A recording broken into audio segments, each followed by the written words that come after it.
Gold, trusted gold buyers. మీరు తాకట్టు పెట్టిన బంగారాన్ని విడిపించి ఈ రోజు ఉన్న మార్కెట్ ధరకు కొనబడను.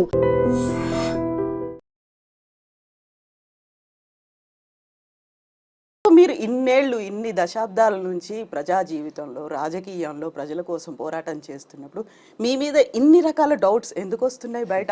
అది కూడా స్వయంగా సీఎం రేవంత్ రెడ్డి అంటున్నారు, మీకు ప్రజల గురించి తెలియదు, పేదల గురించి తెలియదు, ఓ వారం పాటు పేదల మధ్యలో ఉంచితే వాళ్ళ కష్టాలు ఏంటో తెలుస్తాయనేది. రేవంత్ రెడ్డి గారికి పూటకొక మాట మాట్లాడడం ఆయనకు అలవాటు. ఎవరి మీదనైనా ఇట్లా మాట్లాడగలుగుతాడు, అట్లా మాట్లాడగలుగుతాడు. ఒకే అంశాన్ని రెండు రకాల మాట్లాడేటువంటి కెపాసిటీ కేసీఆర్కి ఉంది. ఇలా మళ్ళీ రేవంత్ రెడ్డి కూడా అది సంతరించుకుంటుండు. కానీ వారిది ఒక టైప్ ఉంది, వీరిది ఒక టైప్ ఉంది. నేను ఏమంటున్నా అంటే, నేను 25 ఏళ్ళుగా రాజకీయాల్లో ఉన్నాను. నా గురించి తెరిచిన పుస్తకంలాగా తెలంగాణ ప్రజానీకంలో ఇట్లాంటి ఎవరు అని అన్నీ చెప్తారు. నా ఫిజికల్ క్యారెక్టర్స్ ఏంటి, నా కెమికల్ క్యారెక్టర్స్ ఏంటి, నేను ఎట్లా ఆలోచిస్తానని చెప్పగలుగుతారు. అట్లాంటి నన్ను పట్టుకొని ఇలా కేటీఆర్ గారు, హరీష్ రావు గారు మాట్లాడిన తర్వాత ఆ స్క్రిప్ట్ని తీసుకొచ్చుకొని ఇట్లా మాట్లాడుతున్నాడు, వీళ్ళు ముగ్గురు కూడబలుక్కొనే ఇది మాట్లాడుతున్నారు, రాసిస్తే చదువుతున్నాడు అనేటువంటి మాట మాట్లాడితే దానికి ఏమని మాట్లాడాలమ్మా, నాకే మంచి సిగ్గనిపిస్తుంది. ఈటల రాజేందర్ అనేటువంటి ఒకరు స్క్రిప్ట్ రాసిస్తే చదివేంత చిన్న స్థాయికి దిగజార్చిండు రేవంత్ రెడ్డి గారు. ఆయనకు హ్యాట్సప్, అంతకంటే ఎక్కువ చెప్పలేడు. ఆయన విజ్ఞత వదిలిపెడుతున్నాడు. ఓకే, అంగీ రంగు మార్చుకున్నారు కాకుండా వాసన మాత్రం పోలేదు. నేను ఒక్కటమ్మా, టీఆర్ఎస్లో ఉన్నా, బీజేపీలో ఉన్నా, రాజకీయాల్లో నుంచి బయటికి పోయినా కూడా నేను ఎప్పుడు కూడా పేదలకు రాజ్యం అన్యాయం చేస్తే, పేదల జీవితాల్లో మట్టి కొట్టే ప్రయత్నం చేస్తే, పేదలను దొంగలాగా చిత్రీకరించే ప్రయత్నం చేసి వీళ్ళు వాళ్ళ మీద అణచివేతకు గురైతే 100% నేను రియాక్ట్ అవుతాను. నీకు మొదటి తెలుసు. నాట్ ఓన్లీ దిస్, నేను టీఆర్ఎస్ ఉద్యమంలో ఉన్ననాడు కూడా తెలంగాణ కోసం ఎట్లా కొట్లాడినామో, తెలంగాణ ప్రజల మీద అనేక రకాల ఇష్యూస్ వచ్చినప్పుడు మీరు సాక్ష్యం, ప్రత్యక్ష సాక్ష్యం. ఇందిరా పార్క్ దగ్గర శాసనసభ సమావేశాలు జరుగుతున్నప్పుడు ఆనాటి ఎమ్మెల్యేగా కావచ్చు, ఫ్లోర్ లీడర్గా కావచ్చు, 20-25 టెంట్లు వేసుకొని వాళ్ళు సెకండ్ ఏఎన్ఎంలు కావచ్చు, వాళ్ళు వీఆర్ఏలు కావచ్చు, వారి వీఆర్ఓలు కావచ్చు, అంగన్వాడీ టీచర్లు కావచ్చు, వాళ్ళు కాంట్రాక్ట్ లెక్చరర్స్ కావచ్చు, కాంట్రాక్ట్ టీచర్లు కావచ్చు, అందరు టెంట్ వేసుకొని ఉద్యమాలు చేస్తున్నప్పుడు అన్ని టెంట్ల కింద మాట్లాడగలిగింది, సంఘీభావం చెప్పింది, మీకున్నా నేనని చెప్పింది ఎవరమ్మా? నేను కాదమ్మా, ఆనాడుకు వచ్చేసిన కదా. ఇవన్నీ ఇంతెందుకమ్మా, ఆయనకు ఒకటి గుర్తు చేస్తున్నారు రేవంత్ రెడ్డి గారికి. ముఖ్యమంత్రి గారు కేసీఆర్ గారు మున్సిపల్ కార్మికులు సమ్మె చేసినాడు, 1700 మంది కార్మికుల్ని ఒక కలంపోటుతో తీసేసిండు. మీకు ఐడియా ఉండాలి. 2014 ఎండింగ్ 2015. ఎందుకు అంటే వాళ్ళు జీతభత్యాలు పెంచాలని చెప్పి మేము మున్సిపల్ కార్మికులను తెలంగాణ వస్తే మా బతుకులు బాగుపడతాయని చెప్పి మీరే చెప్పిండ్రు అయ్యా, మీరు చెప్పిన మాటలు గివి, మీరు ఇచ్చిన హామీలు గివి అని చెప్పి వాళ్ళ సమ్మె చేసిండు. సమ్మె చేస్తే 1700 మంది తీసేసినాడు. నేను మంత్రిగా ఉన్నా. నేను బాగా చెప్తా, ఒక్కసారి చెప్పినా మా సార్కి, ఆనాడు ముఖ్యమంత్రి గారికి 2 సార్లు చెప్పినాం, వినలేదు వారు. వినకపోతే నేను డైరెక్ట్గా ఆనాడు 1700 మంది కార్మికులు లిబర్టీ దగ్గర ఒక హాల్లో మీటింగ్ పెట్టుకుంటే ఆ మీటింగ్ కాడికి పోయి మాట్లాడి సంఘీభావం చెప్పొచ్చినమ్మా నేను. అంటే నా మంత్రి పదవి, ముఖ్యమంత్రి గారి విశ్వాసం కోల్పోయినాడు, మంత్రి పదవి పోద్దని తెలియదా అమ్మా? అదే పార్టీలో ఉండి, అదే ప్రభుత్వంలో మంత్రిగా ఉండి, అంటే వాళ్ళకి అర్థం కావాలి. రేవంత్ రెడ్డి గారికి తెలియాల్సింది గది. అంటే ఆర్థిక మంత్రిగా పనిచేస్తున్నాను, సీనియర్ లీడర్నల్లా నేను అప్పటికే కేసీఆర్ గారు రైట్ హ్యాండ్ అని, లెఫ్ట్ హ్యాండ్ అని ప్రచారం ఉంది, నేను చేసిన. ఇంతెందుకమ్మా ఇదంతా పక్క పెట్టు. జగమెరిగిన సమ్మె, ఆర్టీసీ కార్మికుల సమ్మె ఎట్లా జరిగింది, ఏం జరిగింది, ఎంతమంది చనిపోయినరు, రాజిరెడ్డి గారు ఆయన ఎవరో పెట్రోల్ పోసుకొని ఎట్లా తగలబడ్డాడు, దాని తర్వాత ఎట్లా ఎమోషనల్ అయింది మీకు తెలుసు. స్వయంగా ముఖ్యమంత్రి గారు అన్న మాట ఏంటంటే, కొంతమంది వేదవులు మా దాంట్లో ఉండి కొంతమంది సపోర్ట్ చేస్తున్నా కూడా చెప్పాడు. అంటే ఆనాడు ఆర్టీసీ కార్మికులు చేసే సమ్మె గంత అణచివేతకు గురి చేయొద్దని చెప్పి సంఘీభావం చెప్పినాడు అమ్మ మేము. అంటే మాకు తెలియదా, మీరు ఇంతకుముందు చెప్పినట్టుగా మా మంత్రి పదవి పొద్దుని తెలియదా? మంత్రి పదవి కోసం పెదవులు మూసుకున్నాం కాదమ్మా మేము. మంత్రి పదవి కంటే కూడా ఇవాళ ఆర్టీసీ కార్మికుల యొక్క సమ్మె న్యాయమని చెప్పి అనిపించింది, నా మున్సిపల్ కార్మికుల యొక్క సమ్మె న్యాయమని అనిపించింది కాబట్టి ఉన్నాం మేము. అంటే మేము అధికారంలో లేకపోయినా, అధికారంలో ఉన్నా, మంత్రి పదవులలో ఉన్నా పేదల కోసం తప్పించే మనిషినా కాదా అనేది తెలంగాణ సమాజం గుర్తుపెట్టుకోండి. ఇంతెందుకమ్మా ఇవాళ నేను ఇక్కడ 3-4 నెలలు అవుతుంది నేను ఎంపీ అయినా నేను 4 నెలలు అవుతుంది. నేను దాదాపు 20-25 రోజులుగా 2 నెలలు అవుతుంది దాదాపు 25-30 రోజులు నిరంతరంగా చెరువులలో కట్టుకున్నటువంటి ఇళ్ళ దగ్గరికి పోతున్నా నేను.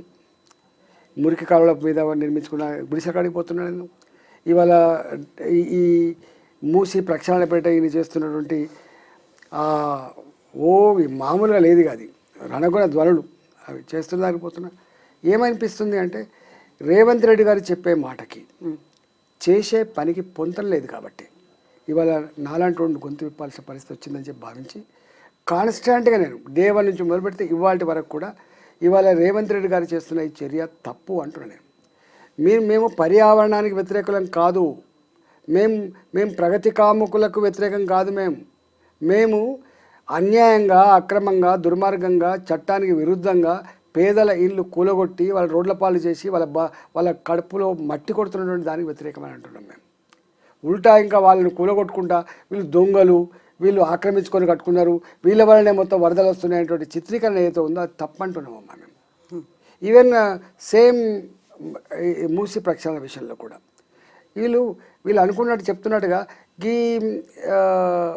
మూసి మనకు కనపడేటువంటి ఇక్కడ ఏంటి మనం కింద డాంబరి షీట్లు వేసుకొని జీవించే వాళ్ళది ఇల్లు కాదు సుమా. ఇవాళ గుడిసెలలో ఉండే వాళ్ళ గురించి కాదు సుమా. ఇవాళ బాజప్తా లేఅవుట్లలో ఇల్లు కట్టుకొని కాలనీల రూపంలో ఉంటున్నటువంటి ఫణిగిరి కాలనీ, ఇవాళ ఇంజనీరింగ్ సిండికేట్ వాళ్ళు కట్టించినటువంటి అపార్ట్మెంట్స్, ఇవాళ మారుతినగర్ లాంటి పురాతనమైన చైతన్యపురి కాలనీలో కూడా ₹1 కోటి నుంచి 5 కోట్ల విలువైన ఇల్లుంటే వాటిని మేము కూలగొడతామని చెప్పి RBX రివర్ బెడ్ ఎక్స్ అని చెప్పి మార్కింగ్ చేసి ఇవాళ మేము ఇది బఫర్ జోన్లో ఉంది, ఇది FTLలో ఉందని చెప్పి భయపడతా ఉంటే ఇవాళ ఎవరమ్మా అసలు చెప్పండి. చాదరగట్టు చాలామంది ఏమనుకుంటుంటే చాదరగట్టు కాడ వరదలు వచ్చినప్పుడు కొట్టుకపోయే ముంపు గురేటువంటి గాగుడిసెలు అనుకుంటారు. అవి కాదు మేము మాట్లాడుతుంది. వాటికి తప్పకుండా ఒక పరిష్కారం చెప్పాల్సి అక్కడ ఉంది, అది వేరే విషయం. కానీ బాజప్తా పట్టా భూములు లేఅవుట్ చేయబడ్డ కాడ కొనుక్కొని బ్యాంక్ రుణాలు తీసుకొని కట్టుకున్న బ్రహ్మాండమైన భవంతులను కూడా మేము కూలగొడతాం, ఇది బఫర్ జోన్లో ఉందని చెప్పి భయపెట్టించినప్పుడు ఇక అంతకంటే దుర్మార్గమే ఉంటుందమ్మా. వాళ్ళు లబోదిబోం అంటున్నారు. అందువల్ల ఇవాళ దాని గురించి నేను మాట్లాడాను. ఇవాళ కేటీఆర్ గారు హరీష్ రావు గారు మాట్లాడినాడు, టీఆర్ఎస్ పార్టీ రియాక్ట్ కాన్నాడు. ఇవాళ నేను రియాక్ట్ అయ్యాను. అయినా టీఆర్ఎస్ పార్టీకి రియాక్ట్ అయ్యేటువంటి అధికారం లేదు. ఎందుకంటే వాళ్ళు కూడా మూసి ప్రక్షాళన పేరిట ఒక SPV ఫ్లోట్ చేసి దానికి సుధీర్ రెడ్డి గారిని చైర్మన్గా ఇచ్చి ఆఫీస్ కూడా పెట్టి వాళ్ళు ఏం చేసిండ్రు, వాళ్ళు కూడా మాట్లాడిన మాటలు ఉన్నాయి. కేసీఆర్ గారు 10,000 ఇల్లు కూలగొట్టాల్సి వస్తుంది, 20,000 ఇల్లు కూడా, అందుకని వాళ్ళకి అధికారం లేదు. నేనుగా తప్పకుండా ఇవాళ ఇక్కడ జరుగుతున్నటువంటి ఈ హైడ్రా డ్రామా కావచ్చు, మూసి ప్రక్షాళనపేట జరుగుతున్నటువంటి ప్రజల ఇళ్ళ కూల్చివేత సంబంధించిన అంశం కావచ్చు, దీని మీద నేను కాన్స్టెంట్గా కొట్లాడుతున్నా. నేను ముఖ్యమంత్రి గారి బహిరంగ లేఖ కూడా రాశాను. నేను మూసి మంచినీళ్ళ లాంటి వాగు పారవలసిందే, నల్లగొండ విముక్తి కావాల్సిందే, ఇక్కడి ప్రజానీకానికి మురికి కంపు దోమలు ఈగల బాధ పోవాల్సిందని చెప్పి నేను కూడా అంటున్నా. కానీ దానికి ఒక పద్ధతి ఉంటుంది, దానికి ఒక పద్ధతి. ఈ పద్ధతి గురించి నేను ప్రశ్నిస్తున్నాను. నేను నీ మూసి ప్రక్షాళన గురించి కానీ మోడరేషన్ ఆఫ్ మూసి కానీ ఈ పర్యావరణ శాస్త్రవేత్తలు మాట్లాడేదానికి నేను వ్యతిరేకంగా మాట్లాడుతున్నాను. నేను ఇవన్నీ చేద్దాం, ఎట్లా చేద్దాం రా, నీకు నువ్వుగా చేస్తా అంటే ఎట్లయితే చెప్పండి. ఇవాళ రంగనాథ్ గారు ఉన్నారు, వారు ఓపెన్గా ఎవరికి నోటీసులు ఇవ్వాల్సిన అక్కర్లేదు, నా పనే కూలగొట్టుడు, నాకు పైనుంచి ఆదేశాలు ఉన్నాయి అని చెప్పి సాటర్డే సండే ఏ కోర్టు లేని రోజు చూసుకొని కూలగొడతా ఉంటే కోర్టు అడిగిందమ్మా, అసలు మీకు తెలియదా హాలిడే వచ్చిందంటే మీరు ఇల్లీగల్ కూలగొట్టే అధికారం లేదనే విషయం తెలియదు అని చెప్పి ఇవాళ జడ్జి గారు ప్రశ్నించారమ్మా. మరి వాళ్ళకి ఎవరి దిక్కమ్మా మన నీళ్ళు కాకపోతే. అందుకని నేను వాళ్ళు మాట్లాడు ఇక ఆయన విజ్ఞతకు వదిలిపెడుతున్నా, నేను ఆయన గురించి మాట్లాడాను. కానీ నేను ఒక మాట అన్నాను నేను నా ఉత్తరంలో, అంతకుముందు కూడా అన్నా ఏంటంటే, మీకు నిజంగానే కనుక పేదలకు ఏదో రేస్ కోర్స్ జాగలో 100 ఎకరాలలో బ్రహ్మాండమైన ఇల్లు కట్టిస్తా అని చెప్పే మీరు ఇవాళ పోలీస్ లేన్లలో ఉండేటువంటి ఆ భూములలో ఇల్లు కట్టుతాను మీరు గింత గొప్పగా మీరు ఆలోచిస్తున్నప్పుడు గింత ఆదరాబాదర చేసే కర్మ నీకు ఏం పట్టిందయ్యా? మూసి ఇవాళ వచ్చింది కాదు, మూసి వందల సంవత్సరాలుగా ఉన్నటువంటి నది అది. ఈ మూసి ఇవాళ పొల్యూట్ కాలేదు, 40-50 ఏళ్ళ క్రితం పొల్యూట్ అయినటువంటి నది ఇది. దీన్ని ఎట్లా ప్రక్షాళన చేయాలో ఇవాళ కాకపోతే ఇంకో 10 రోజుల తర్వాత చెయ్యి, 1 మంత్ తర్వాత చెయ్యి, నివృత్తి చేసే బాధ్యత నీకు లేదా అనేది నా ప్రశ్న. అందుకల్లా నేను అన్నాను, ఇవాళ మీరు ఏదో 5,000 రూపాయలు ఇచ్చి మాట్లాడిస్తున్నారు, మీరు రెచ్చగొడుతున్నారు మీరు అనేది ఇది నిజమే అయితే మీ నిర్ణయమే నిజమని చెప్పి ప్రజలు భావిస్తే మీరు నేను ఇద్దరం కలిసి గన్మెన్ లేకుండా పోదాం, ఇటుపక్క ఒకరోజు పోదాం, అటుపక్క ఒకరోజు పోదాం, ప్రజలు ఏమంటారో విను. ఒకవేళ నిన్ను శబాష్ అని కనుక ప్రజలంటే నిన్ను ముక్కు నేలకు రాసి నా ఎంపీ పదవికి రాజీనామా చేసి ఇవాళ శబాష్ రేవంత్ రెడ్డి గారు అని చెప్పి నేనే చెప్పిపోతా అని చెప్పాను. ఇంతకంటే ఎక్కువ ఎంత చెప్పండి. అందుకని నాదేం మారలే, నా ఆలోచన మారలేదు, నా కమిట్మెంట్ మారలేదు, నా ప్రజల పట్ల నా తపన మారలేదు. ఎక్కడ అన్యాయం ఉంటుందో అక్కడ ఈటల ఉంటాడు, ఈటలు బట్టి బెదిరిస్తే అదర కొడితే గివి చేస్తా గిట్లా భయపడ్డాడు కాదు. రాజశేఖర్ గారు ఉన్నప్పుడు మీకు తెలుసు, నేను నా రింగ్ రోడ్ల భూమి గుంజుకున్నప్పుడే ఇలా నా 120 కోట్ల భూమి 9 ఎకరాల భూమి గుంజుకున్నాడే, భూమి గుంజుకుంటావు కావచ్చు కాక కానీ నన్ను లొంగ తీసుకోలేమని చెప్పాను నేను. కేసీఆర్ గారు నా మీద ఎన్ని చేయాలని చేసిండు. ఇవాళ వీరు కూడా ఏముంటుంది అడగోలుగా వేస్తాడు మాటలు, ఏది పడితే అదే మాట్లాడుతుంటాడు, ఎవరి మీద పడితే వాళ్ళ మీద ఆరోపణ చేస్తాడు. కానీ తెలంగాణ సమాజానికి ఎవరు ఏందో తెరిచిన పుస్తకంలాగా ఉంది. నా జీవిత చరిత్ర ప్రజల కళ్ళ ముందు 25 ఏళ్ళుగా ఉంది. అందుకనే ఇలా నన్ను కేసీఆర్ గారు హుజురాబాద్లో ఎన్ని చేసిందమ్మా నా మీద, అంటే చేయని ప్రయోగం ఉందా, ఖర్చు పెట్టని పద్ధతి ఉందా, లొంగ తీసుకొని నాయకులున్నారా, ఇవన్నీ హామీలు ఉన్నాయి, అన్నీ చేసిండు. అన్నీ చేసిన తర్వాత కూడా కేసీఆర్ చేస్తుందా అన్యాయమైంది, దుర్మార్గమైందని చెప్పి పొందబెట్టారు. ఇవాళ రేవంత్ రెడ్డి గారు కూడా ఇవాళ మా మీద వీళ్ళు కాలకీయ కూటమి అని, మరి కాలకీయులు అంటే నాకు తెలియదు, రాక్షసులు వీళ్ళు సంఘ విద్రోహ శక్తుల లెక్క మీరు ప్రగతిని అడ్డుకుంటున్నారని చెప్పేది మాట్లాడుతున్నారు. ఇక ఆ విషయం మీద నేనేం మాట్లాడుతున్నానో ఏం చేస్తున్నానో, ఆయన ఏం మాట్లాడుతున్నా ఆయన ఏం చేస్తుండో జడ్జిమెంట్ చేయాల్సింది ప్రజలు తప్ప వేరే వాళ్ళు కాదమ్మా. రాజేంద్ర గారు, ఇప్పుడు హైడ్రాకి సంబంధించి బీజేపీలో డిఫరెంట్ వర్షన్ వినిపిస్తుంది అనేది అవుట్ రేట్గా ఇంకొక ఎంపీ రఘునందర్ గారు సపోర్ట్ చేస్తున్నారు. హైదరాబాద్ కూడా మరో వయనాడు కావాలా అనేది, అంతకుముందు వాళ్ళు చేయలేదు కాబట్టి వీళ్ళు కూడా చేయకుండా ఉండాలా అనే ఒక క్వశ్చన్. నేను కంప్లీట్గా మద్దతు ఇస్తున్నాను అనే మాట. అంటే ఒక మాట అమ్మా, మా పార్టీ డిఫరెన్స్ ఆఫ్ ఒపీనియన్ లేదు. స్వయంగా మా రాష్ట్ర పార్టీ అధ్యక్షులు కేంద్ర మంత్రి కిషన్ రెడ్డి గారు ఉత్తరం రాసింది, మీరు చూడండి. మేము మాట్లాడుతున్నాం, మా పార్టీ అందరూ మాట్లాడుతున్నాం. వారికి అక్కడ లోకల్గా ఏమైనా వ్యక్తిగతమైన ఉండొచ్చు, కానీ వారిది కూడా రేవంత్ రెడ్డి గారి ప్రభుత్వం ఏ ప్రగతికామకమైన నిర్ణయం తీసుకుంటూ దానికి నాకు వెల్కమే కానీ పేదల ఇల్లు కూలగొట్టమైన దానికి నా మద్దతు లేదు అని చెప్పిండు ఆయన. దేనికైనా ఒక లీగల్ ప్రొసీజర్ ఉంటుంది, ఆ ప్రొసీజర్ ఫాలో కావాలని చెప్పిండు ఆయన ఎక్కడ డిబేట్ కాలేదు. అందుకని భారతీయ జనతా పార్టీ ఒకటే వాయిస్తో ఉంది, ఒకటే ఎజెండాతో ఉంది, పేదల పక్షాన్నే ఉంది Bharatiya Janata party. So supreme court ఇచ్చినటువంటి తీర్పే అల్టిమేట్ తీర్పు, ఇంకా ఆ తర్వాత ఏ కోర్టుకు వెళ్ళినా లాభం ఏంటి? ఇప్పుడు వీళ్ళు హైకోర్టు దాకా వెళ్ళడం, లేకుంటే అక్కడ స్టేస్ తెచ్చుకోవడం అవసరమా అనే మాట రఘునందన్ అంటున్నారు.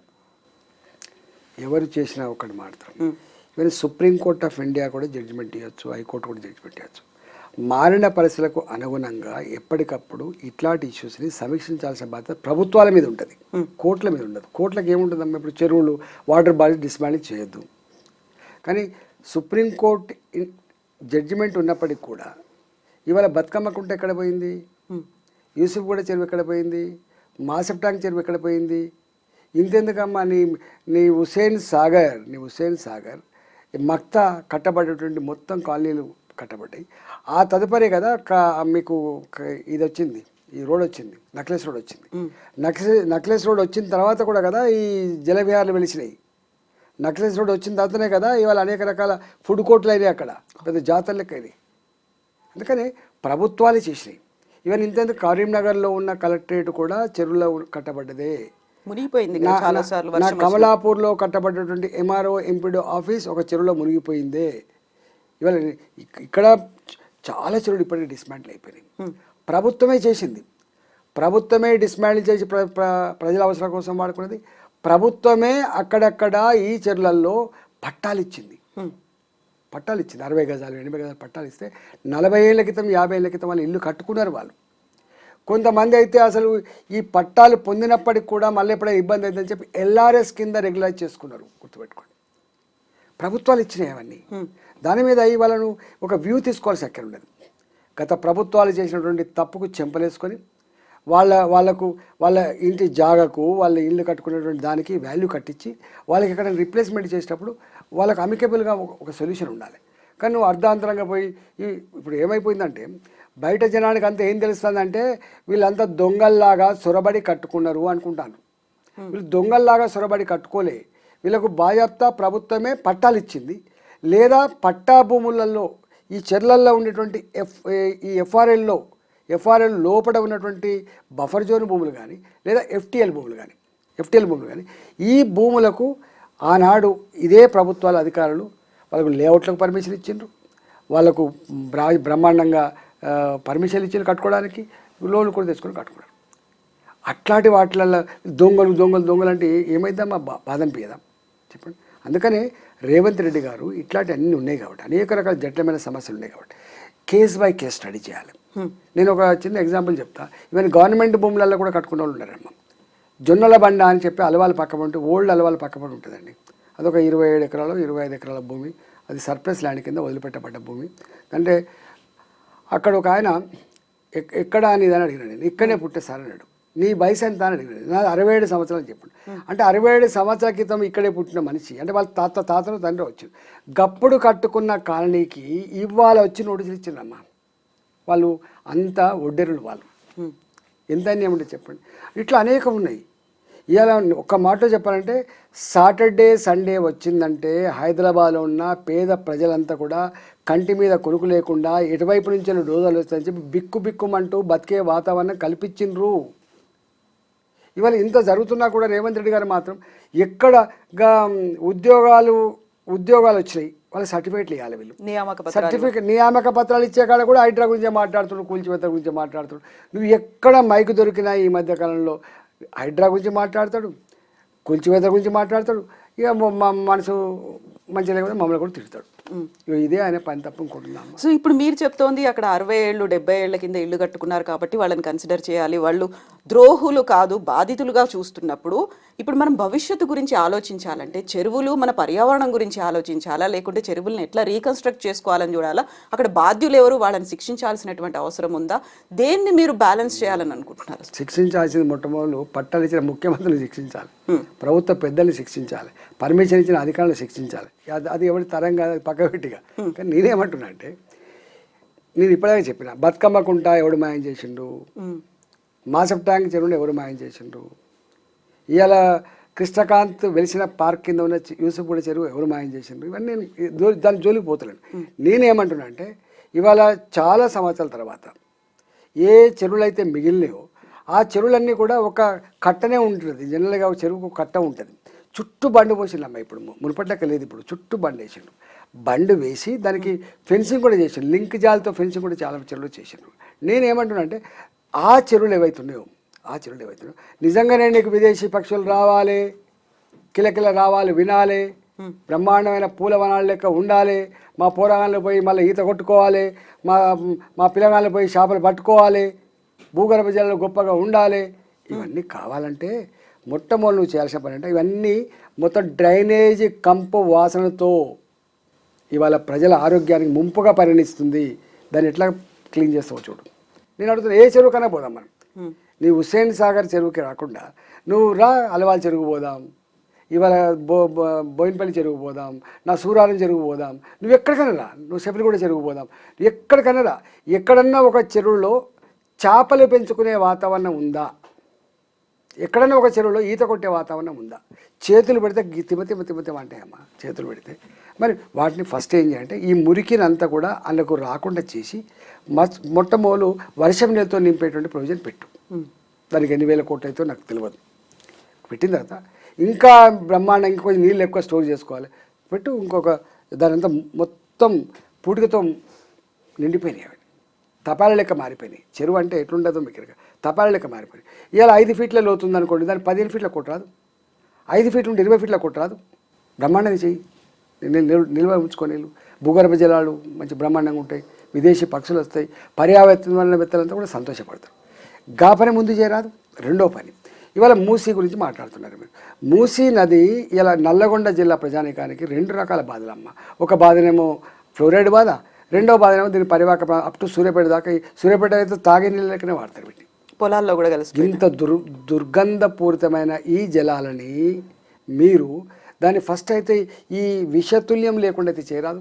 రసాయనాలు రాకుండా డ్రైనేజీ రాకుండా, లేదా డ్రైనేజ్ ఇడిచిపెట్టినప్పటికి కూడా దానికి ఇప్పుడు ఎస్టీపీ ప్లాంట్ పెట్టి ఏదైతే మేము ఒక్కొక్క దగ్గర వాటర్ మీద రాసి ఉంటాయి, మా వాటర్ మీద కొన్ని వాటర్ బాటిల్ మీద ఏం రాసి ఉంటాయి, మేము డ్రైన్ వాటర్ నుంచి ఈ వాటర్ తెచ్చినామంటారు. అంటే గంత టెక్నాలజీ ఉన్నట్లు లెక్క. ప్యూరిఫై చేసి తీసుకొచ్చినవి తాగొచ్చు. మరి గంతగా బాటిల్ మీద మేము డ్రైన్ నుంచి వెళ్ళి తీసుకొచ్చిన వాటర్ అని చెప్తున్నప్పుడు, డ్రైన్ వాటర్ అన్నప్పుడు ఇప్పుడు సూర్యాపేట పోయిన తర్వాత తాగే నీళ్ళు లెక్క మారుతున్నాయి, న్యాచురల్గానే మారుతున్నాయి అన్నప్పుడు టెక్నాలజీ అయితే అంత గొప్పగా ఉండుంటాయి కదా.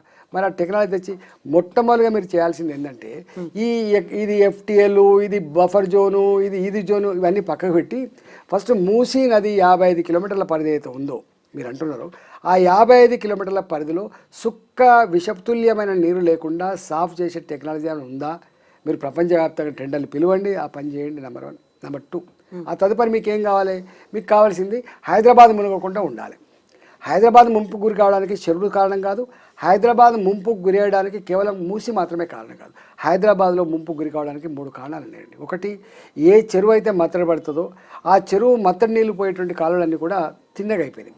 ఒకప్పుడు 50 ఫీట్లు 60 ఫీట్లు ఉండేటువంటి కాలువలు ఏవైతున్నాయో, వాగులు ఏవైతున్నాయో అవి 10 ఫీట్లకు మారిపోయినాయి. ఇప్పుడు నువ్వు ఇల్లు కూల కొట్టి మళ్ళీ నువ్వు వాగులు కొత్తగా వేయలేవు. ఏం చేయాలి నువ్వు? ఆ నీళ్ళని, మత్తడి నీళ్ళని ఇక్కడనే కూడా రోడ్లు ఉంటాయంటే మనకు రోడ్డు ఉంటుంది, ఏదైనా రోడ్డు తీసుకొని 15 ఫీట్లో 20 ఫీట్లో ఇప్పుడు SNDP కింద కొన్ని చేసింది నేను చూసిన. మన గవర్నమెంట్లో స్ట్రాటజిక్ నాలా డెవలప్మెంట్ ప్రోగ్రామ్ కింద కొన్ని వేల కోట్ల రూపాయలు పెట్టి కొన్ని చేసిండ్రు. ఏం చేసిండ్రు? బాజప్తా రోడ్డు కింద డ్రైన్ కట్టి దాని మీద పర్ఫెక్ట్ రోడ్లు కూడా వేసిండ్రు. 100 ఫీట్ల లారీలు పోయినా కూడా కూలిపోయినటువంటి నాళాలు, 100 సంవత్సరాలకు కూడా పోయినటువంటి బ్రహ్మాండమైన నాళాలు నువ్వు కట్టే ప్రయత్నం చేయి. ఫస్ట్ ఈ హైదరాబాద్ మునగకుండా, ఇళ్ళల్లో నీళ్ళు రాకుండా ఉండాలంటే మొట్టమొదటి జరగాల్సింది ఏంటిది? ఇగో ఈ వరద నీళ్ళు ఏవైతున్నాయో, వరద నీళ్ళు అవి ఆగకుండా మీరు డెవలప్ చేయొచ్చు. దానికి ఎక్కడ ఇల్లు కూలగొట్టాల్సిన అక్కర్లేదు, ఎక్కడ గుంటెడ భూమి అక్వైర్ చేయాల్సిన అక్కర్లేదు. నెంబర్ 1. నెంబర్ 2, ఇవాళ మొత్తం డ్రైనేజ్ వాటర్ ఉన్నది. అంటే పొంగుతా అంటే పొరుతాంటాయి. ఈ డ్రైనేజ్ వాటర్ ఎంత వస్తుంది? ఒకప్పుడు మనకు మీరు ఇంతెందుకమ్మా కూకటపల్లి కాలనీ ఉంది, లేకపోతే అంతటా కూడా మీరు మా దగ్గర కాలనీ కానీ అన్ని సింగిల్ ఫ్లోర్ హౌసెస్ ఉండే. ఒకప్పుడు మీరు కూకటపల్లి మొత్తం సింగిల్ ఫ్లోర్ హౌసెస్. ఇవాళ ఒక్కొక్క ఆ సింగిల్ ఫ్లోర్ హౌస్ కింద 6 అంతస్తుల అపార్ట్మెంట్లు వచ్చినాయి, 10 అంతస్తుల అపార్ట్మెంట్లు వచ్చినాయి. ఆనాడు నివసించే ప్రజలు 2000 జనాభా ఉంటే ఇలా 20,000 జనాభా, 2 లక్షల జనాభా కూడా పెరిగిపోయింది మీకు తెలుసు. నేనేమన్నా ఆనాటి ఇంకా డ్రైనేజీ లైన్లు, ఆనాటి డయా పైపులు కాకుండా ఇప్పుడు ఎంత జనాభా ఉంది దానికి అనుగుణంగా మీరు కొన్ని డ్రైనేజ్ పైపులు వేసే ప్రయత్నం చేయండి. ఎందుకు వేస్తలేదు మీరు చెప్పండి. నెంబర్ 2. నెంబర్ 3 ఏంటంటే ఇవాళ మూసీ నది కూడా నేను ఇంతకుముందు చెప్పినట్టుగా డ్రైనేజీ వాటర్ రాకుండా, విషతుల్యాలు ఉండకుండా మంచినీళ్ళ కాలువగా బాగా మార్చిన తర్వాత 1,50,000 క్యూసెక్ల నీళ్లు పోతాయని మీరు అంటున్నారు. ఈ 1,50,000 క్యూసెక్ల నీళ్లను క్యారీ చేసే కెపాసిటీ ఉన్న మూసీ కావాలి. అది ఎంత విడ్త్ ఉండాలి, ఎంత డెప్త్ ఉండాలి, దానికి మంచిగా సిమెంట్ వాల్స్ ఎట్లా కట్టాలి ప్లాన్ చేయండి. గప్పుడు ఈ 1,50,000 క్యూసెక్ల నీళ్ళు పోవడానికి ఈ వాగు సరిపోయినప్పుడు అక్వైరీ చేద్దాం. వాళ్ళ బిల్డింగ్ ₹1,00,00,000 ₹2,00,00,000 వాళ్ళకి మాట్లాడు. వాళ్ళకు పక్కకి ఎక్కడైనా మీరు కట్టిపిస్తారా, లేకపోతే ఎక్కడైనా గవర్నమెంట్ ల్యాండ్లో కట్టిపిస్తారా, వాళ్ళకి ₹10 కంపెన్సేషన్ ఇస్తారా? చెయ్యి, ఎవడొద్దంటాడు మీరు. కానీ ఈ ప్రైమరీని ఇవన్నీ ఏం చేయకుండా, నువ్వు DPRA లేకుండా, టెండర్లే లేకుండా, పైసలు ఏందో తెలియకుండా నువ్వు ఫస్ట్ కూలగొట్టే ప్రోగ్రామ్ పెడితే ఎట్లా అంటే లెక్క? ఇవన్నీ చేసుకుంటూ ఏది ముందు చేయాలో అది ముందు చేస్తలేడు, ఏది చివరి చేయాలి, ఇవన్నీ ఎప్పుడు చేయాలి? చివరి చేయాలి. గత్యంతరం లేక ప్రజలారా ఇది పరిస్థితి. 1,50,000 క్యూసెక్లు నీళ్లు పోవాలంటే దీని బెడ్ విడ్త్ గింత ఉండాలి, దీని డెప్త్ గింత ఉండాలి, అందుకనే మాకు గింత కావాలి పెట్టు. ఇప్పుడు ఎంత ఇస్తలేరమ్మా. ఇవాళ రేపు మీకు రింగ్ రోడ్ వేసారు రాజశేఖర్ గారు అప్పుడు. ఇప్పుడు నాది స్వయంగా 9 ఎకరాల 17 గుంటలు పోయింది, 9 ఎకరాల పైన పోయింది. మాకు అక్కడ ఎకరం ఆనాడు 2 కోట్ల 3 కోట్లకి ఎకరం ఉండే, ఇప్పుడు 12 కోట్లకి ఎకరం అయింది. మాకు ఇచ్చిన డబ్బు ఎంత? 8 లక్షల రూపాయలు ఇచ్చిండు. ఇవాళ అక్వైరీ చేస్తే కూడా నువ్వు ఇచ్చేది పెద్ద ఎక్కువ తక్కువ ఏమి ఇవ్వవు, కానీ ఇండ్లకు సంబంధించి, ప్లాట్లకు సంబంధించి బాధ్యత పక్కా ఇవ్వాలి. ఇవ్వకుండా నడవదు. ఇవాళ నల్లగొండ జిల్లా రైతులను తీసుకొచ్చిండు, మా మీద ఉసుకొలిపై ఈటల రాజేంద్ర గారు మొత్తం నల్లగొండ ఖరాబ్ అవుతుంది కూడా చూస్తూ ఊరుకుంటుండని చెప్పి నా మీద రెచ్చగొట్టు. నేను నల్లగొండ వ్యతిరేకం, నేను అంటున్నా. ఇవాళ నల్లగొండ ఒకటి కాదు, ఇక్కడ మొదలు పెడితే నల్లగొండ సూర్యాపేట దాకా ఏ చెరువులు అయితే ఈ మూసి నీళ్ళతో నింపుతుండ్రో ఆ చెరువులన్నీ కూడా ఇవాళ చేపలు లేకుండా పోయినాయి. మొత్తం మత్స్యకారులంతా కూడా ఉపాధి లేకుండా పోయినరు. చివరికి మూసి మాత్రం బ్రహ్మాండంగా ఉన్నది. ఒక మూసి కింద ఒక మూసి ప్రాజెక్ట్ ఉంటుంది, అది మాత్రం అక్కడ పోయారు. కొంచెం నీళ్ళు ఈ మంచిగా అయినాయి, అక్కడ మంచిగా. నేను అందుకని అంటున్నా, రేవంత్ రెడ్డి గారికి ఇప్పుడు వాళ్ళ మీద దాడి, వీళ్ళ మీద దాడి. వారు ముఖ్యమంత్రి అయినారు, ముఖ్యమంత్రి రాకముందు నువ్వు ఏ అబద్ధం మాట్లాడినా నడిచింది కదా, ప్రతిపక్షాలు ఉన్నావు కాబట్టి అది నడిచింది. ఇప్పుడు ముఖ్యమంత్రి కదా, నువ్వు అబద్ధాలు ఆడడానికి వీల్లేదు. నువ్వు చెప్తే ఒక వేదంలాగా ఉండాలి, ఒక జీవోలాగా ఉండాలి, అది సత్య పలుకులాగా ఉండాలి తప్ప ఇక నీవే అబద్ధాలు ఆడే పరిస్థితి చేస్తే ఇంకెవడు కాపాడే వ్యవస్థ చెప్పండి. అందుకనే మమ్మల్ని రాక్షసులు అనే కంటే, మమ్మల్ని కాలకూట విషం జిమ్మే వాళ్ళు అనే కంటే, ప్రగతి విరోధులు అనే కంటే మీరు చేయాల్సిన పని సవ్యంగా చేస్తే ఎవడు మాట్లాడి నీకే మంచి పేరు వస్తుంది. నువ్వు ఏ హామీలు అయితే ఇచ్చొచ్చినావో ఈ 5 ఏళ్లలో అన్ని హామీలు అమలు కావాలని చెప్పి కోరుకుంటాను తప్ప నువ్వే దిగిపోవాలని చెప్పి ఎవరు కోరుకోవట్లేదు. నీ మీద ఎవరికి జలసి లేదు, నీ మీద ఈర్ష్య ఎవరికి లేదు, గుర్తుపెట్టుకోండి. మీరు దీపావళిని కూడా ఎవరు కోరుకుంటారు, నీకు నువ్వు ఊహించుకుంటే నేను చెప్పలేను. మీ పార్టీలో ఎవరైనా కుట్ర చేస్తే మేము చెప్పలేము, కానీ మాకు మాత్రం అట్లాంటిది అలవాట్లేదు. ఎందుకని చాలా రోజుల తర్వాత దిగిపోవడం, కూల్ చేయడం ఈ మాట అనేది వస్తుంది ఈ మధ్య కాలంలో, మళ్ళీ ఎందుకు వినిపిస్తుంది ఇది? ఎవరు అంటలేము, మేము అంటలేమండి, మేము అంటాం, వాళ్ళు అంటారు. నేను ఎప్పుడు అన్నానండి, ఒక ప్రజలు ఆత్మను ఆవిష్కరించి ఓట్లేసి ఒక ప్రభుత్వాన్ని గెలిపించిన తర్వాత ఆ ప్రభుత్వం సవ్యంగా ఉండాలని కోరుకుంటే తప్ప ప్రభుత్వాన్ని పడగొట్టాలనే కోరిక ఉండదు. రెండో, ఒక పార్టీలో గెలిచినటువంటి నాయకుడు, ఒక గుర్తు మీద గెలిచినటువంటి వాడు ఆ పార్టీలో ఉండాలి తప్ప పార్టీలు మారాలని కూడా నేను కోరుకునే దాంట్లో వ్యతిరేకం. మూడవది, ఒక పార్టీలో కొనసాగుతున్నప్పుడు ఏదో స్వార్థం కోసం మనకు వాడు వెళ్ళిపోతే కూడా తప్పు అనిపిస్తుంది. ఇప్పుడు నన్ను ఎల్లగొట్టింది మెడలు బట్టి. చాలామంది ఇప్పుడు వెళ్ళిపోవడం వేరు, ఎల్లగొట్టడం వేరు. 22 సంవత్సరాల తర్వాత నన్ను ఎల్లగొడితే నేను బయటకు వచ్చి నన్ను అక్కడ చేసుకున్న పార్టీ బీజేపీ కూడా పోయినా నేను. దాని తర్వాత కూడా చాలాసార్లు మాట్లాడిండు, కాంగ్రెస్ పోతారు కావచ్చు, ఇట్లా కొత్త పార్టీ పెట్టుకోవడం వేరు. కానీ బట్టలు మార్చినంత తేలిక కాదు పార్టీలు మార్చడం అని చెప్పిన. ఇక అంతకంటే ఎక్కువ ఏం చెప్తామండి. అందుకని మేము కొన్నిటికి కట్టుబడి ఉన్నాం. మేము సమాజంలో అందరూ ఉండాలండి, సమాజంలో అన్ని రకాల మనుషులు ఉండాలి, గుర్తుపెట్టుకోండి. అట్లా అప్పుడే ఇప్పుడు నువ్వు ఏది చేసినా కూడా పట్టించుకోలేదు అంటే, ఇప్పుడు ఆయన కొట్లాడలేదా? ఇప్పుడు కేసీఆర్ గారు ప్రభుత్వం ఉండే, ఆయన కొట్లాడలేదా? నేను నిజంగా ఒక మాట అంటున్నా, కేసీఆర్ గారు ఆనాడు తప్పులు చేసినాడు, ఈయన మాట్లాడిన ఏ మాటలు అయితే ఉన్నాయో అవన్నీ మళ్ళీ వినమంటున్నాను నేను. ఇళ్ళ కూల్చివేతల మీద ఇంతెందుకు, ఇప్పుడు అయ్యప్ప సొసైటీలో కేసీఆర్ గారు కూల్చివేస్తున్నప్పుడు ఈయన మాట్లాడిన ఉపన్యాసం వినమని చెప్పండి. నేనేమంటలేను, అన్నీ వారు మాట్లాడి. నేను అంటున్నా, అధికారం లేనాడు మాట్లాడిన మాటలు అధికారం వచ్చిన తర్వాత తప్పైతాయా మరి? అంటే ఎన్ని అడ్డదారులైనా తొక్కి అబద్ధాలైనా ఆడి అధికారమే ఎజెండాగా నువ్వు బతికితే దానికి ఎవడేం చేయలేడు. ఇక మీరు మీ నైజం అది ఉన్నట్టుంది. మీరు అమెరికాలో పోయి మాట్లాడి కూడా అదే, ప్రజలు మోసం చేయాలని కోరుకుంటారట, ప్రజలే మోసం చేయాలని కోరుకుంటారట, అబద్ధాలు చెప్పేవాళ్ళని నమ్ముతారట. ఇక దానికంటే ఇంకేం చెప్తాం, అబద్ధాలు నమ్ముతారు ప్రజలు అన్నప్పుడు దానికి ఆన్సర్ లేదు. సో ఇప్పుడు అబద్ధాలు చెప్పడాన్ని నమ్మడం లేకుంటే హామీలు, వీటికి సంబంధించి చూస్తే లేటెస్ట్గా వచ్చినటువంటి హర్యానా, జమ్మూ కాశ్మీర్ ఎలక్షన్ రిజల్ట్స్ని ఎట్లా చూస్తున్నారు మీరు? డెఫినెట్గా ఇప్పుడు ఒకటండి, కాంగ్రెస్ పార్టీ ఈ మధ్యకాలంలో ఒక ప్రచారం ఎత్తుకుంటుంది, అయిపోయింది, బీజేపీ పోతుంది అని చెప్పి వాళ్ళు అనుకుంటారు, ప్రజలు అనుకోవాలి. అది ఇప్పుడు హర్యానాలో అనేక రకాల ఈక్వేషన్స్ ఉంటాయి కదా, 10 ఏళ్ళు పరిపాలన చేసింది, ఢిల్లీని ఆనుకొని ఉంటుంది. ఇలా హిమాచల్ ప్రదేశ్ జీతాలు లేని పరిస్థితికి వచ్చింది. ఎవరున్నారు అక్కడ? కాంగ్రెస్ ప్రభుత్వం. కర్ణాటక ఎన్ని గ్యారెంటీలు ఇచ్చిండ్రు, ఎన్ని హామీలు ఇచ్చిండ్రు, ఇవాళ ఏం పరిస్థితి వచ్చింది? చివరికి స్వయంగా ముఖ్యమంత్రులే స్కాములలో ముఖ్యమంత్రులే ఎల్లిరుకుండా మీరు చూసిండ్రు. ఇవాళ తెలంగాణ వచ్చింది, తెలంగాణ వచ్చిన తర్వాత ఇప్పుడు 9 నెలలు అవుతుంది. ఒక్క రైతు రుణమాఫీ చేయడానికే గిరికీలు కొడుతున్నారని ఇలా అర్థమైపోతుంది. అందుకని నాకు తెలిసి దేశవ్యాప్తంగా కాంగ్రెస్ పార్టీ అలవి కాని హామీలు ఇచ్చి కొన్ని అబద్ధపు ప్రచారాల పునాదుల మీద ప్రజలు నమ్మించే ప్రయత్నం చేస్తుంది. అక్కడక్కడ సక్సెస్ కూడా అవుతుంది. జాగ్రత్తగా ఉండాలని చెప్పి ప్రజలు భావించే పరిస్థితి వచ్చింది. కాబట్టి ఇలా హర్యానాలో ఫలితం వచ్చింది. జమ్మూ అండ్ కాశ్మీర్ ఇప్పుడు మాకు ఉన్నది, మాకు గొప్ప శక్తి వచ్చినట్టే. జమ్మూ అండ్ కాశ్మీర్లో ఏ భావన ఉంటుంది, ఏ ఫిలాసఫీ ఉంటుంది, అదంతా నేను చెప్పాల్సి అక్కర్లేదు. అక్కడ ఎవరు ఉంటారు, ఏం చేస్తారని నేను చెప్పాల్సి అక్కర్లేదు. అయినా బ్రహ్మాండంగా వచ్చింది. 29 సీట్లు ఏమో 30 దాకా వస్తున్నట్టు. 90లో 30 అంటే భారతీయ జనతా పార్టీ గొప్పగా విజయం సాధించినట్టు లెక్క. కాశ్మీర్లో ఏముంటుందో మీకు తెలుసు. ఇప్పుడిప్పుడే తేరుకుంటుంది.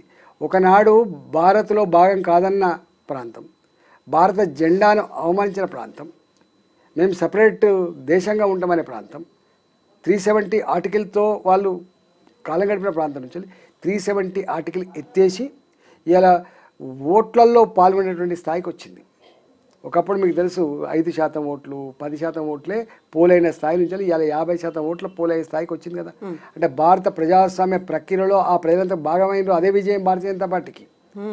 భారతీయ జనతా పార్టీ విజయం గవర్నమెంట్ ఏర్పాటు చేయడం విజయం కాదు. భారతీయ జనతా పార్టీ విజయం అక్కడ 370 ఆర్టికల్ రద్దు కాబడ్డది. ఒకే దేశం ఒకే చట్టం అమలు కాబడ్డది. Number 1. Number 2, Jammu and Kashmir ఎన్నటికీ భారత్లో భాగమైనటువంటిది బట్టబయలైంది. ఎవడు కూడా కన్నెత్తి చూడడానికి వీల్లేదు నా కొడుకు అని ఒక హెచ్చరిక పంపించింది. జమ్మూ అండ్ కాశ్మీర్ ప్రజలు ఎన్నడూ ఓట్లలో భారత ప్రజాస్వామ్యాన్ని లెక్క చేయలేదు, భారత ఎన్నికల ప్రక్రియని లెక్క చేయలేదు, వాళ్ళు ఓట్లలో పాల్గొనలేదు. ఇలా ఓట్లలో పాల్గొనే ఒక విజయంగా భావిస్తాను. 4వ విజయం ఇలా 30 సీట్లు, దాదాపు 29-30 సీట్లు రావడం అనేది గొప్ప విజయంగా మేము భావిస్తాం. కాకుంటే నేషనల్ కాన్ఫరెన్స్ అక్కడ గవర్నమెంట్ని ఏర్పాటు చేస్తారు. అంటే వాళ్ళు అంతకుముందు ఎప్పుడు వాళ్ళే కదా. ఇప్పుడు నేను చెప్తాను ఒకప్పటికి ఇప్పటికి ఎంత మార్పు వచ్చింది చూడండి. అయితే ఇప్పుడు మీరు రైతుల గురించి చెప్పినప్పుడు వెరీ రీసెంట్గా బీజేపీ ఎల్పీ రైతు దీక్ష చేసింది. అక్కడ యూనిటీ అనేది కనిపించలేదు. బీజేపీ ఎంపీలు ఎమ్మెల్యేలు అందరూ అక్కడ పార్టిసిపేట్ చేయలేదు, ఇంక్లూడింగ్ 2 కేంద్ర మంత్రులు ఉన్నారు తెలంగాణ రాష్ట్రానికి. దీంతో పాటుగా ఇంకో మాట వినిపిస్తోంది, 8 మంది బీజేపీ ఎంపీలు ఏం చేస్తున్నారు, రాష్ట్రానికి రావాల్సినటువంటి నిధులు కావచ్చు, స్పెషల్ గ్రాంట్స్ అనేవి ఉన్నాయి, వీటితో పాటుగా లేటెస్ట్గా వచ్చినటువంటి వరదలకు సంబంధించి ఆంధ్రప్రదేశ్లో 1000 కోట్లు ఇస్తే మన దగ్గర 440 కోట్లు మాత్రమే ఇచ్చారు, సగం కూడా రాలేదు అనేటువంటి మాటలు. యూనిటీగా మీరు ఫైట్ చేయట్లేదు. తప్పమ్మ అదంతా. మేము వచ్చి 4 నెలలు అవుతుంది. మేము ఆల్రెడీ ప్రధానమంత్రి గారిని ఒకసారి కలిసినాం. కలిసి 35% ఓట్లు సాధించిన పార్టీ మన మీద అపారమైన విశ్వాసాన్ని ప్రకటించినటువంటి రాష్ట్రానికి తప్పకుండా అన్ని విధాలు ఆదుకోవాలని చెప్పినాం. ఇప్పుడే కదా వచ్చింది, వీళ్ళు పోవాలి, వీళ్ళు అన్నీ ఇవ్విచ్చినా కూడా కేంద్రం డైరెక్ట్గా నేరుగా ఇన్ని డబ్బులని ఇవ్వదు. సెంట్రల్లీ స్పాన్సర్ స్కీమ్స్ ఉంటాయి, వాటిల్లో కొన్ని డబ్బులు వస్తాయి. నేషనల్ హైవేస్ ఉంటాయి, రైల్వేస్ ఉంటాయి, కొన్ని కేంద్రమే చేసేట్టు ఉంటాయి, కొంత ఎక్కువ కేటాయింపులు ఉంటాయి. ఇప్పుడు 33,000 కోట్లతోటి ఈ రైల్వే ప్రాజెక్టులు అమలు కోసం ప్రయత్నం చేస్తున్నాం. ఇప్పటికే 1,00,000 కోట్ల రూపాయలతోటి నేషనల్ హైవేస్ నడుస్తూ ఉన్నాయి. ఇంకా దాని గురించి ప్రోగ్రెస్ ఉంది. డెఫినెట్గా ఇక్కడ గతంతో పోలిస్తే మీరు ఎక్కడ తెలంగాణ వ్యాప్తం చూడండి, ఇవాళ నేషనల్ హైవేస్ కన్స్ట్రక్షన్ ఒకప్పుడు తెలంగాణ రాకముందు 2,500 కిలోమీటర్లు, ఇవాళ 5,000 కిలోమీటర్లు అయినట్టుంది నాకు తెలిసి. ఎప్పుడో 2,500 కిలోమీటర్లు అప్ టు 2014 వరకు ఉంటే, 55-60 సంవత్సరాలు ఉంటే, ఇవాళ 10 ఏళ్లలో ఇవాళ 2,500 కాదు 5,000 కిలోమీటర్లు వచ్చినట్టుంది నాకు తెలిసి.